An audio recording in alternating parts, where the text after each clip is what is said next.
हल्लीच्या काळात राजकारणामध्ये सच्चा, प्रामाणिक आणि समाजहिताचे तळमळ असलेला नेता मिळणं कठीण झालं. अशा परिस्थितीत स्वर्गीय प्रदीप हेमसिंग नाईक यांच्या अकाली निधनाने समाजाला मोठा धक्का बसला. हृदयविकाराच्या झटक्याने त्यांचा मृत्यू होणं ही केवळ एक घटना नसून संपूर्ण समाजासाठी अपरिमित हानी आहे. माजी आमदार आणि वसंतराव नाईक महामंडळाचे अध्यक्ष म्हणून त्यांनी समाजासाठी दिलेलं योगदान अमूल्य होतं. सामान्य जनतेच्या समस्या समजून घेऊन त्या सोडवण्यासाठी तत्परतेने काम करणारा, गरजूंना आधार देणारा आणि समाजात सकारात्मक बदल घडवणारा नेता म्हणून त्यांचे कार्य नेहमीच प्रेरणादायी राहील. त्यांच्या जाण्याने निर्माण झालेली पोकळी भरून काढणं खरोखरच कठीण आहे. मुंबईतील गोरबंजारा साहित्य संमेलनात त्यांच्या साधेपणाचं आणि समाजहितासाठी असलेल्या तळमळीचं दर्शन झालं. ज्येष्ठ साहित्यिक भीमणीपुत्र मोहनजी नाईक अध्यक्ष असलेल्या त्या संमेलनात स्वर्गीय प्रदीप नाईक यांनी साहित्य आणि समाज यांच्याशी असलेली त्यांची जवळीक प्रकट केली. साहित्य संमेलन, ज्येष्ठ साहित्यिक यांच्याबद्दल त्यांच्या मनात असलेलं प्रेम, आदर या सगळ्या बाबी साहित्य संमेलनाच्या व्यासपीठावर वावरताना ठळक दिसून येत होत्या. माझ्यासारख्या सामान्य तरुणाला नेत्यांचा रुबाब, सत्ता, त्यांची संपत्ती यात काहीही रस नसतो. किंबहुना सामान्य जनतेला त्यांच्या श्रीमंतीशी देखील काहीही घेणं देणं नसतं. परंतु सामाजिक कार्यात नेत्यांचा वावर, समाजकार्यासाठी असलेली तळमळ आणि समाजहितासाठी वेगवेगळ्या माध्यमातून योगदान देणाऱ्या सामान्य लोकांबद्दल नेत्यांच्या मनात असलेलं प्रेम, आदर, त्यांचे होणारं कौतुक या बाबी लगेचच आकर्षित करतात. त्याआधी औरंगाबाद येथील एका कार्यक्रमादरम्यान त्यांच्या साधेपणात असलेल्या मोठेपणाची, त्यांच्या जमिनीवरच्या माणूसपणाची मला जवळून ओळख झाली. त्यांच्या घरंदाजपणापेक्षाही त्यांचा दिलदारपणा आणि साधेपणा माझ्या मनात घर करून गेला. स्वर्गीय प्रदीप नाईक हे केवळ राजकारणी नव्हते, तर संवेदनशील, सुजाण आणि समाजाच्या खऱ्या गरजा ओळखणारे लोकनेते होते. उद्योजकतेतून यशस्वी झाल्यानंतरही त्यांनी समाजसेवा प्रामाणिकपणे जपली. घरंदाजपणा, दिलदारपणा, साधेपणा आणि उच्च विचारसरणी ही त्यांची वैशिष्ट्ये होती. किनवट माहूर मतदारसंघातील शेतकरी, शेतमजूर आणि सामान्य नागरिकांसाठी त्यांनी केलेलं कार्य त्यांना चिरंतन आठवणीत ठेवेल. त्यांच्या नेतृत्वाने मतदारसंघात विकासाचे नवे अध्याय लिहिले. त्यांच्या जाण्याने मतदारसंघातील प्रत्येक नागरिक, चाहते आणि कार्यकर्ते शोकमग्न आहेत. ईश्वर त्यांच्या कुटुंबियांना, समर्थकांना आणि त्यांच्या कार्याचा आदर करणाऱ्या सर्वांना या दुःखातून सावरण्याची शक्ती देव, हीच प्रार्थना. प्राध्यापक डॉक्टर गजानन जाधव, प्रागतिक विचार मंच.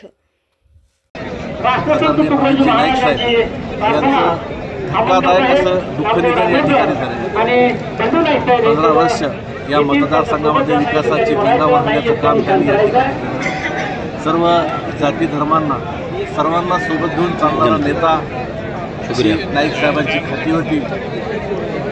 आज या ठिकाणी साहेबांना या ठिकाणी देण्यात येत आहे. अतिशय दुःखद आहे. मी माझ्या कुटुंबाच्या वतीने, माझ्या पक्षाच्या वतीने साहेबांना भावपूर्ण अशी श्रद्धांजली पोलीस प्रशासनामार्फत कालपासून आजपर्यंत सहकार्य दिले.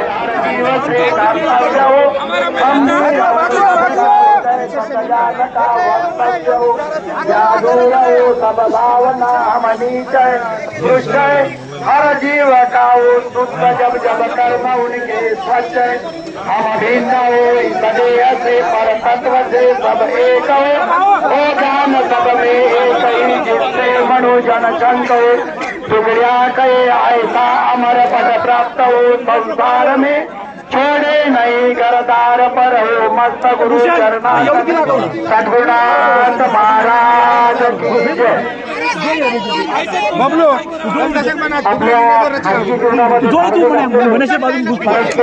सार्वजनिक जीवनामध्ये विज्ञानवादी, धर्मनिरपेक्ष असलेले सर्व जाती धर्माच्या लोकांना सोबत चालणारे सर्वांनी मला सहकार्य करा. प्रदीप नाईक साहेब अमर रहे. प्रदीप नाईक साहेब अमर रहे. प्रदीप नाईक साहेब अमर रहे.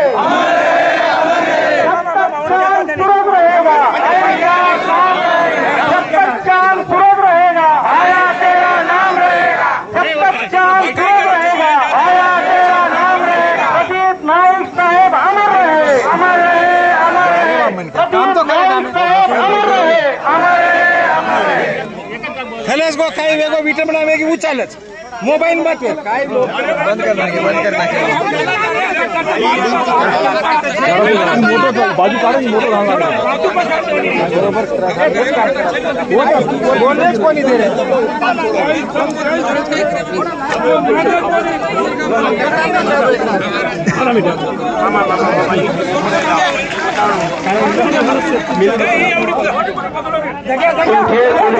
ठाणेदार आदरणीय सागवर साहेब यांची सर्वांना आपल्याला विनंती सूचना आहे की इथून वापर करताना तुम्ही गडबड करू नये, ट्रॅफिक जाम होणार नाही याची दक्षता घ्यावी, वाहनं एकमेकावर आढळणार नाहीत, कोणी स्पीडने वाहनं चालू नये, शांततेने आपल्या आपल्या घरी प्रत्येक जण पोहोचला पाहिजे यासाठी सर्वांनी सहकार्य करा. काही पैदल जाणार आहेत, काही छोट्या वाहनाला आहेत आणि म्हणून कोणी आपले वाहनं बेशिस्तपणे बेसावधपणे न चालवता व्यवस्थितपणे आपल्या आपल्या ठिकाणी जावे. उखागणी देण्याचा जो कार्यक्रम आहे तो लागलीच सुरू झालेला आहे आणि प्रदीप नाईक साहेबांचे चिरंजीव आदरणीय कपिल नाईक हे साहेबांना लागलीच उखागणी देणार आहेत. शेवटच्या टप्प्यामध्ये रचत आहेत.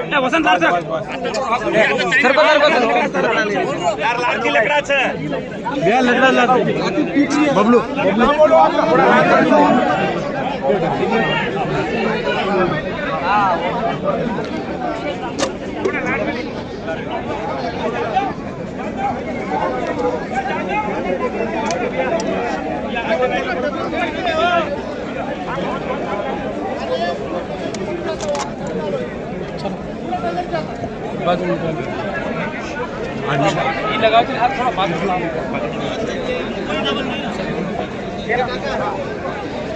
या ठिकाणी उपस्थित असलेल्या नाईक साहेबांना अखेरचा निरोप देण्यासाठी उपस्थित असलेल्या